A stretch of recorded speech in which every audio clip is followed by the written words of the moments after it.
오늘 우리에게 주신 하나님 말씀은 에베소서 2장 8절로 10절의 말씀입니다. 에베소서 2장 8절로 10절의 말씀, 저와 여러분이 다 함께 봉독하도록 하겠습니다.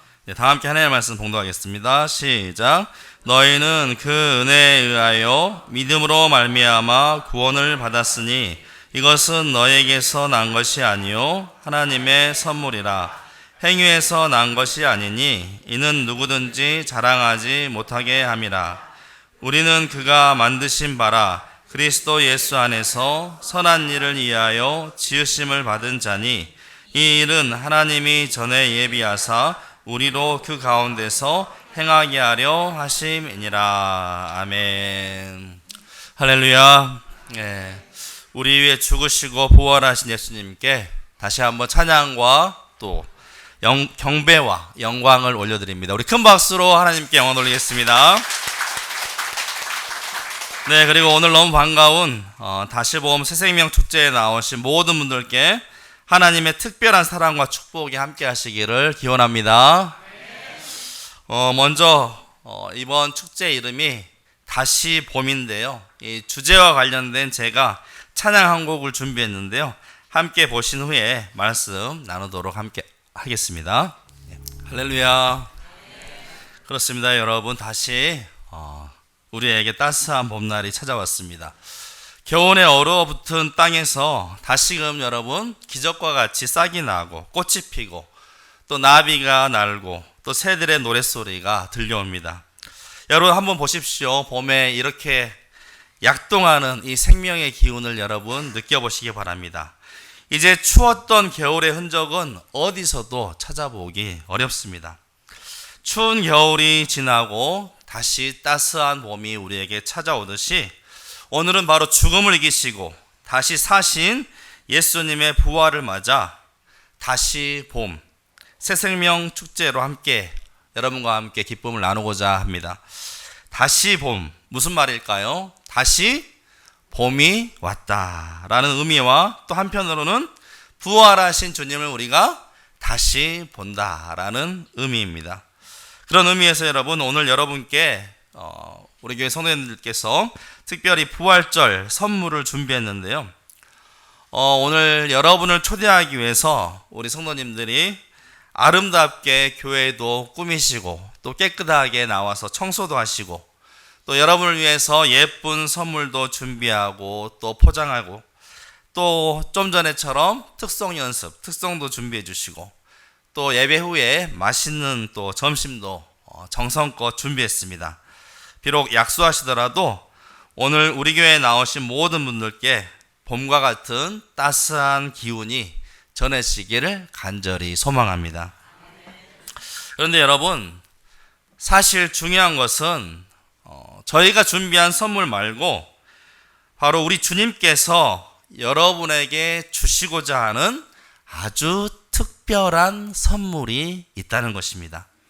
그 선물은 저희가 준비한 선물과는 비교할 수도 없는 너무나 귀한 선물인데요, 여러분 오늘 그 특별한 주님의 선물을 꼭 받아갈 수 있기를 간절히 소망합니다.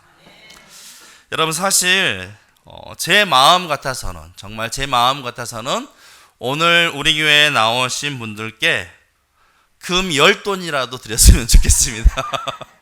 요즘에 금 한 돈이 거의 100만 원 정도 한다는데 마음 같아서는 10돈이라도 여러분 드리고 싶은 게 제 마음입니다.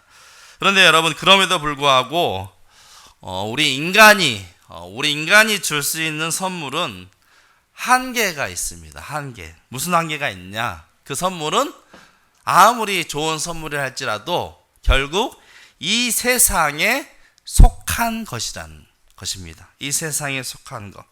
이 세상에 없는 것을 제가 줄 수 있을까요? 없을까요? 없죠. 이 세상에 속해 있는 것. 그것은 바로 이 세상에 속한 것입니다.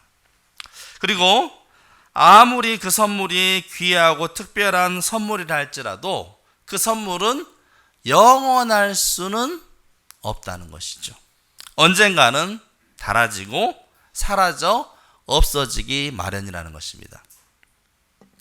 제가 얼마 전부터 이제 저희 어머님을 집에 이제 모시게 되었는데요, 사실 이제 너무 연로하셔서 해드릴 수 있는 게 별로 없더라고요. 마음 같아서는 다 해드리고 싶은데 여행도 같이 가고 여기저기 좋은 것도 이렇게 좀 사드리고 싶고 해줄 수 있는 거 다 해드리고 싶은데 이제 너무 육체가 연로하셔서 제가 진짜 해드릴 수 있는 게 별로 많지 않더라는 거예요. 제가 해드리는 것이라고는 고작 식사 챙겨드리고 또 심부름 좀 들어드리는 일, 또 원하시는 것 하나둘씩 챙겨드리는 일. 물론 이것만으로도 우리 어머님께서 너무나 좋아하시고 편안해 하시지만 그럼에도 불구하고 종종 하시는 말씀이 야, 내가 빨리 가야 너희들 고생 안 시킬 텐데 나도 고생 덜 하고 빨리 가야 좀 둘 다 편할 텐데 이런 말씀을 종종 하십니다. 사실 그런데 그럼에도 불구하고 그런 어머님께 이제 사실 날이 얼마 남지 않은 어머님께 인간적으로 해드릴 수 있는 게 그리 많지 않더라는 거예요. 그리고 가장 중요한 이 죽음의 문제 앞에서 저 또한 연약한 인간으로서 어떻게 그 죽음의 문제를 제가 해결해 드릴 수가 있겠습니까? 죽음 앞에서는 저 또한 한없이 연약한 인간에 불과한 것이죠. 그런데 여러분, 우리 주님께서 예수님께서 우리에게 주시는 선물은 이러한 세상의 것과 같지 않다는 것입니다. 주님께서 주시는 선물은 이 세상에서 듣도 보도 못한, 볼 수도 없고 찾을 수도 없고 또한 영원히 사라지지 않는 너무나 귀하고 특별한 선물을 우리에게 주시길 원하시는데 그것은 바로 다름 아닌 구원의 선물입니다. 하나님의 놀랍고도 특별한 선물, 바로 구원의 선물. 제가 이 구원에 대해서 사전을 찾아보니까 이렇게 정의되어 있더라고요. 인류를 고통과 죄악과 죽음에서 구하는 일. 고통과 죄악과 죽음에서 구원해내는 것. 이것을 바로 구원이라고 합니다. 여러분, 이보다 더 큰 선물이 여러분 세상에 과연 어디 있겠습니까?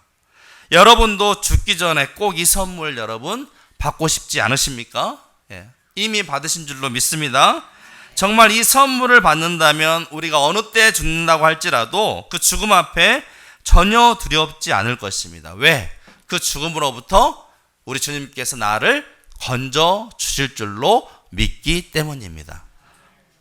그렇다면 여러분, 이 구원의 선물을 우리가 어떻게 하면 이 구원의 선물을 받을 수가 있을까요? 이 너무나 특별하고 귀한 선물인데 죽음으로부터 건져냄을 받는 이 구원의 선물을 어떻게 하면 받을 수 있겠습니까?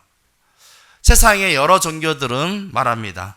구원을 받기 위해서는 여러 선행을 쌓아야 한다고, 착한 일을 많이 하고 덕을 한없이 많이 쌓아야 한다고, 인간의 힘과 노력으로 구원을 얻을 수 있을 것처럼 말합니다. 그렇다면 여러분, 도대체 얼마나 우리가 많은 선행을 하고 덕을 쌓고 좋은 일을 해야지만이 우리가 구원을 받을 수가 있는 것일까요? 구원에 이를 수가 있는 것일까요?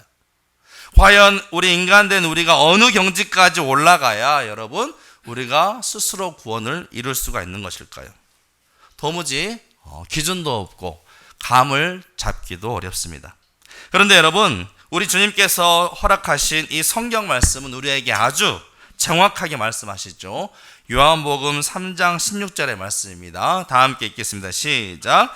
하나님이 세상을 이처럼 사랑하사 독생자를 주셨으니 이는 그를 믿는 자마다 멸망치 않고 영생을 얻게 하려 하심이라. 영생, 영원한 생명을 우리에게 얻게 하여 주신다는 것입니다.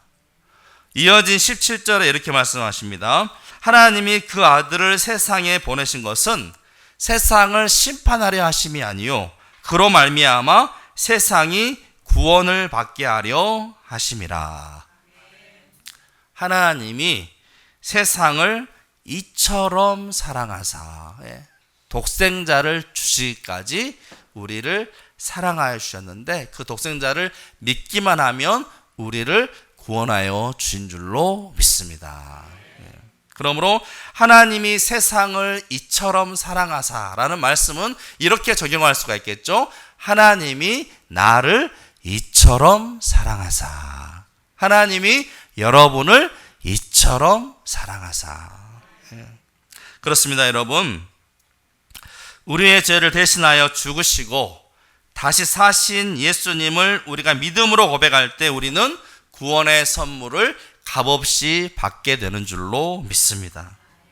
여러분, 그런데 이 구원을 받기 위해서는 무엇이 필요하냐? 돈이요? 아니요. 권력이요? 명예요? 아니요. 이 구원을 받기 위해서는 딱 한 가지가 필요한데 그것이 무엇이냐? 바로 믿음입니다. 믿음. 예수 그리스도를 나의 주님으로 고백하는 믿음. 그 믿음만 있으면 우리가 구원받게 되는 줄로 믿습니다. 그런데 여러분, 믿음만 있으면 구원을 받는데 이 믿음조차도 우리 마음대로 되지 않습니다. 어떤 사람은 아무리 하나님을 믿으려 해도 안 믿어지는 사람이 있는 거예요, 여러분. 그래서 여러분, 이 믿음조차도 내가 가지는 것이 아니요 하나님께서 우리에게 주시는 특별한 선물인 줄로 믿습니다. 믿음도 여러분, 내가 가지는 것이 아니라 하나님께서 나에게 주시는 은혜인 것입니다, 여러분. 즉 무슨 말입니까? 구원이라는 것은 내 힘이나 내 능력이나 내 노력으로 얻어지는 것이 아니라, 얻을 수 있는 것이 아니라 전적인 하나님의 은혜로 얻을 수 있다는 것입니다. 우리가 구원받을 수 있는 것은 전적인 하나님의 은혜로 가능한 것입니다, 여러분. 그래서 오늘 여러분을 이 자리에 부르신 분도 하나님이신 줄로 믿습니다. 여러분이 생각하실 때는 누가 초대해 줘가지고 우리 성도님이, 권사님, 장로님, 집사님이 초대를 해 주셔가지고 내가 나온 것 같지만 그 이전에 하나님께서 여러분을 특별히 선택하시고 여러분을 향한 계획을 가지시고 구원하시기 위해서 이 자리로 불러주신 줄로 믿습니다. 그러니 여러분, 이 시간 마음의 문을 활짝 여시고 믿음으로 예수님을 내 삶의 주인으로, 주님으로 고백할 수 있기를 바랍니다.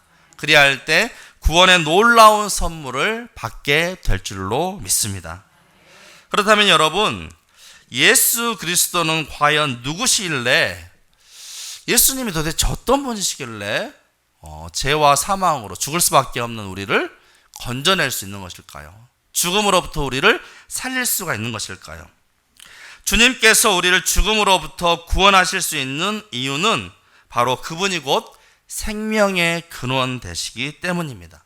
실제로 여러분, 예수님은 이 33년의 이 공생애, 이 땅에서의 사역 가운데 3명이나 살리셨는데요. 죽은 지 4일이나 죽은 지 나흘이 지난, 그래서 시체에서 냄새가 풀풀 나고 배로 동여진 이 죽은 나사로를 다시 살리셨습니다.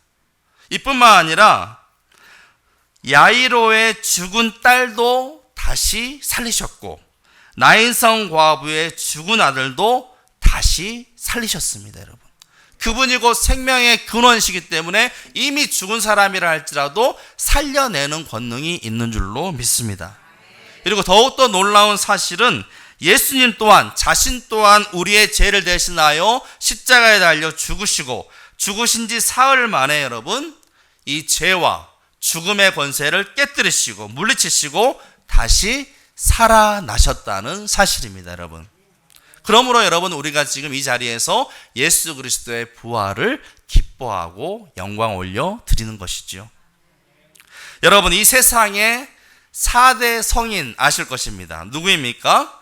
예수, 석가모니, 공자, 소크라테스. 이 4사람을 이 세상의 4대 성인이라고 합니다.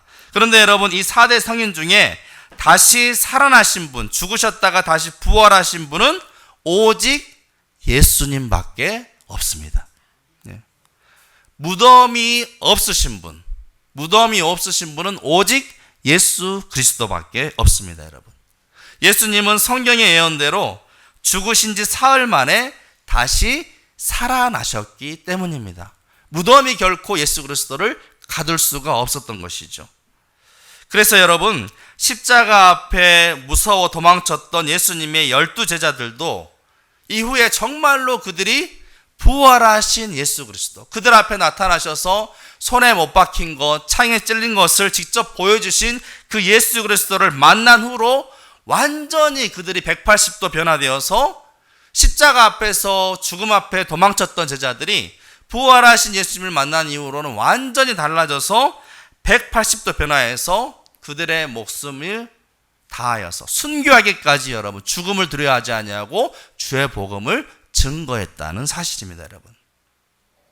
그리고 여러분, 만약 예수님께서 부활하지 않으셨다면 십자가에 달려 죽으셨던 예수, 어떻게 보면 여러분 이스라엘의 한낱 촌동네 너무나 평범한 시골 마을에 청년에 불과했던 30살쯤의 청년에 불과했던 이 예수라는 사람이 부활하시지 않았다면, 여러분 부활이 없었다면 어떻게 지금과 같이 전 세계에서 가장 많은 사람들이 믿는 기독교가 될 수 있었겠습니까? 지금처럼 뭐 인터넷이 있었습니까? 뭐 전화가 있습니까? 아니잖아요. 그럼에도 불구하고 이스라엘 아주 시골의 작은 마을에 청년이란 예수라는 사람이 지금 온 세계 많은 사람, 가장 많은 사람들이 믿는 구원자 되신 예수 그리스도가 될 수 있는 이유, 기독교가 될 수 있던 이유는 바로 예수 그리스도께서 부활하셨기 때문인 줄로 믿습니다. 예수님은 말씀하신 대로 사흘 만에 부활하셨고 오늘날에도 주의 영으로 많은 믿는 자들과 함께 하십니다, 여러분. 부활하신 예수님께서 오늘 저와 여러분에게도 함께하여 주신 줄로 믿습니다. 그렇다면 여러분, 마지막으로 우리에게 이와 같은 놀라운 구원의 선물, 이 선물을 값없이 주신 목적이 무엇일까요?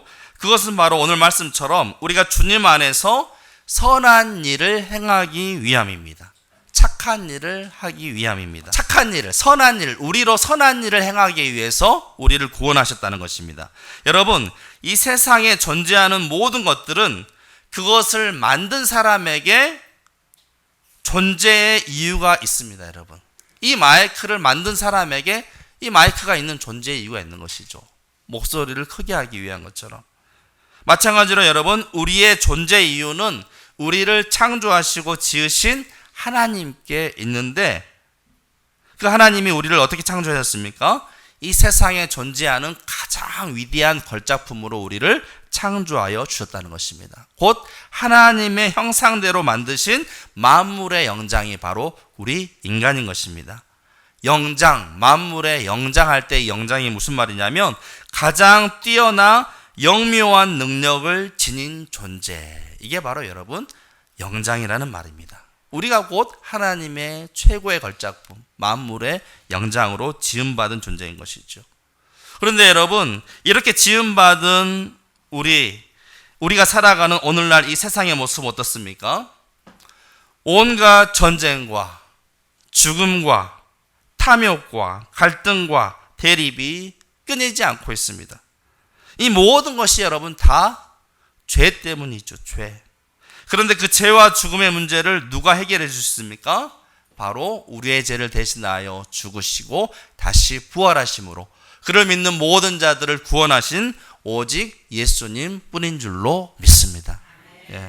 그래서 여러분, 주님은 죄와 죽음에서 우리를 구원하시고 이 세상에서 택하신 자녀들을 이 세상의 빛과 소금으로 불러주셨습니다. 어두운 이 세상을 환하게 밝히시고 썩어가는 세상을 새롭게 하시기 위해 저와 여러분을 이 세상의 빛과 소금으로 택하시고 불러주셨습니다. 거룩한 하나님 나라의 백성으로 살도록, 영원한 저 천국 시민으로 살도록 저와 여러분을 택하시고 불러주시고 구원하신 줄로 믿습니다. 그러므로 여러분, 이제는 언젠가 없어질 사라질 이 세상을 위하여 이 세상만 바라보고 사는 인생이 아니라 영원한 저 천국 하나님 나라를 바라보시며 그 하나님 나라를 위해 살아가는 우리 모두가 될 수 있기를 주의 이름으로 축복합니다. 그래야해서 여러분, 영원한 생명을 누리는 복된 삶을 살아가는 우리 모두가 될 수 있기를 주의 이름으로 축복합니다.